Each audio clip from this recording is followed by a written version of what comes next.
सीताराम बंधु, श्री गणेशाय नमः। कहीं पर भी किसी पर्वत पर किसी रेखा पर वर्ग का चिन्ह बना हो तो उसका क्या फल मिलता है, ये तो धर्म है तत्व जय। अगर आप इस चैनल पर नए हैं तो सब्सक्राइब कीजिए और वीडियो को लाइक कीजिए और जय श्री राम कमेंट में अवश्य लिखिए।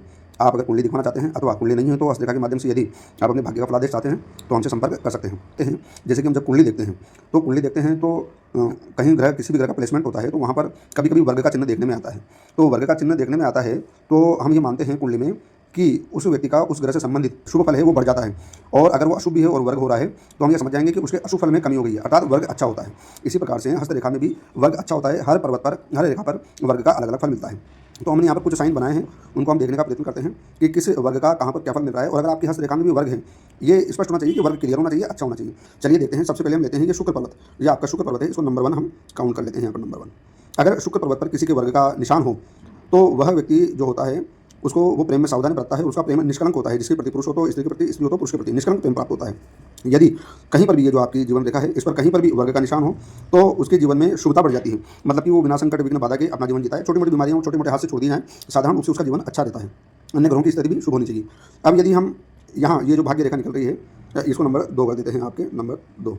अब ये जो भाग्य रेखा निकल रही है जो शनि पर्वत तक स्पष्ट जा रही है, इस पर कहीं पर भी वर्ग का चिन्ह हो तो उसे साधारण रूप से समझना चाहिए कि कम आयु में ही उसका अच्छा भाग्य उदय हो जाता है। वैसे विशेष तौर से ये देखना चाहिए कि किस जगह ये वर्ग बना हुआ है।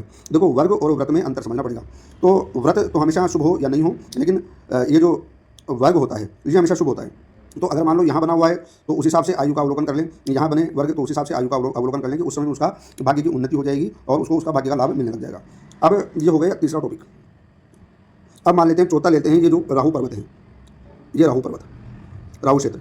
अगर यहाँ पर किसी के वर्ग का चिन्ह हो तो आपको ये समझ लेना चाहिए कि वो व्यक्ति साधु स्वभाव है, उस पर शक करना और आपकी गलत विचारधारा को आप उसके बारे में गलत सोच रहे हैं। जिसके भी राहु पर्वत पर वर्ग हो उसे ये समझ लेना चाहिए कि ये व्यक्ति बहुत सज्जन है, अच्छा है, साधु है, किसी के बारे में बुरा नहीं सोचता। यहाँ चौथा भाव यह हो गया। और यदि कोई व्यक्ति इसके साथ बुरा करता है तो ये समझकर चलें जिसका राहु पर्वत पर वर्ग है कि उसके साथ बुरा होने से फिर कोई नहीं रोक सकता। अब आ जाएँ आप, अगर यहाँ इस जगह ये जो सूर्य रेखा है, सूर्य रेखा पर या सूर्य पर्वत पर कहीं पर भी वर्ग का निशान हो तो उसको उस अवस्था में अगर सूर्य पर्वत पर हो तो उसको यश मान पद प्रतिष्ठा अवश्य ही मिलते हैं। और यदि सूर्य रेखा पर हो तो सूर्य रेखा का अनुमान कर लो किस जगह पर है, तो उस जगह से उसकी आयु का अवलोकन कर लो कि इसको उस आयु में मान पद प्रतिष्ठा अवश्य ही मिल जाएंगे। अब आ जाते हैं, एक और लेते हैं, 4 हो गए, 5वां ले लेते हैं।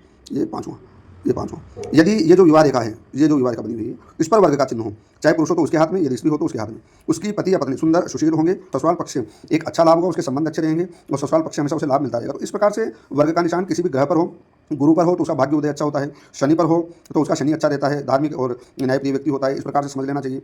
तो जहाँ जहाँ पर भी वर्ग का चिन्ह हो, जैसे केतु, यहाँ केतु आता है, इस जगह अगर वर्ग का चिन्ह हो तो यह समझ लेना चाहिए कि उसका भाग्य उदय जल्दी हो जाएगा। वह ग्रह शुभ हो जाता है जहाँ जहाँ पर वर्ग का चिन्ह होगा। अब आप अपनी हस्तरेखा में देखिए और हमें बताइए कि आपका वर्ग का चिन्ह कहाँ पर है। कमेंट कीजिए। जय जय श्री सीताराम।